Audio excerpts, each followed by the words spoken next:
এই সংক্রান্ত একটা তুলনামূলক শীট আমরা এই 3-4 মিনিট আগে হাতে পেয়েছি। তো এটা পুরো পড়তে পারি নাই, যেহেতু আইনটা অবশ্যই একটা সেন্সিটিভ আইন। আমরা কি অনুরোধ করতে পারি যে এটা পাশের জন্য একটু সময় হাতে রেখে আমাদেরকে একটু সুযোগ দেওয়া হোক? মাননীয় আপত্তি জানাবার জন্য একটা নির্দিষ্ট সময় আছে, সে সময় আপত্তি করলে এটা আমরা গ্রাহ্য করতে পারতাম। এখন বিলের এই স্টেজে আর আপত্তি করার সুযোগ নাই। দুঃখজনকভাবে শীটটা তো পেয়েছে এই মাত্র। এনিওয়ে, এটা হয়তো এটা এ সম্পর্কে পরে আমরা দেখব, কিন্তু এখন বিলের এই স্টেজে আপত্তি করার কোনো সুযোগ নাই। অতএব সংসদের সামনে প্রশ্ন হচ্ছে, আপনি কি বিলটি পাশ করার প্রস্তাব উত্থাপন করেছেন? বিলটি পাশ করার প্রস্তাব উত্থাপন করতে পারেন মাননীয় স্পিকার। মাননীয় বিরোধী দলের নেতা ফ্লোর আপনি প্রস্তাব পাশ করার প্রস্তাব উত্থাপন করতে পারেন। জি মাননীয় স্পিকার। মাননীয় স্পিকার, এই বিলটা হলো একটি গণহত্যাকারী সন্ত্রাসী সংগঠনের নিষিদ্ধকরণ সংক্রান্ত একটা অ্যামেন্ডমেন্ট। আগের যে আইন ছিল সন্ত্রাস বিরোধী আইন, সেটা অ্যামেন্ডমেন্টের জন্য।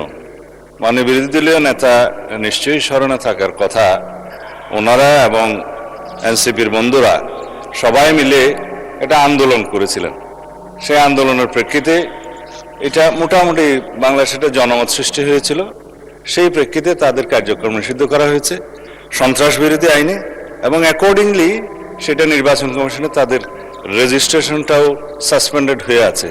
এবং এখানে এই আইনের অনুবলে পরবর্তীতে আর্টিকেল 47 অনুসারে সংবিধানের আইসিটি অ্যাক্টও পরিবর্তন এনে সংগঠনের বিচারের জন্য সেই আইনটাও সংশোধন করা হয়েছে।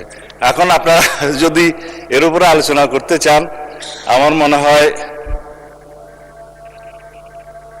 সংশোধনের সেকেন্ড রিডিং স্টেজে যদি আপনারা সংশোধনী দিতেন, আলোচনা থাকতো, এবং ফার্স্ট রিডিং এ উত্থাপনের পরে যদি আপনারা আপত্তি তুলতেন, তাহলে আলোচনা থাকতো। আমি উত্থাপন আমি আমার রুলিং দিয়েছি, আপনি আপনার পাশ করার প্রস্তাব। ধন্যবাদ মাননীয় স্পিকার আমাকে কথা বলার সুযোগ দেওয়ার জন্য। আমি জাতিকে পরিষ্কার করার জন্য এই কথাগুলো বলব। জাতি পরিষ্কার আছে, ধন্যবাদ মাননীয় স্পিকার। মাননীয় বিরোধী দলের নেতা মেনে নিয়েছেন। আমি সালাউদ্দিন আহমেদ, মন্ত্রী স্বরাষ্ট্র মন্ত্রণালয়, প্রস্তাব করছি যে সন্ত্রাস বিরোধী আইন 2009-এর অধিকতর সংশোধন কল্পে আনিত বিলটি সন্ত্রাস বিরোধী সংশোধন বিল 2026 মহান জাতীয় সংসদে উত্থাপিত আকারে পাশ করা হোক।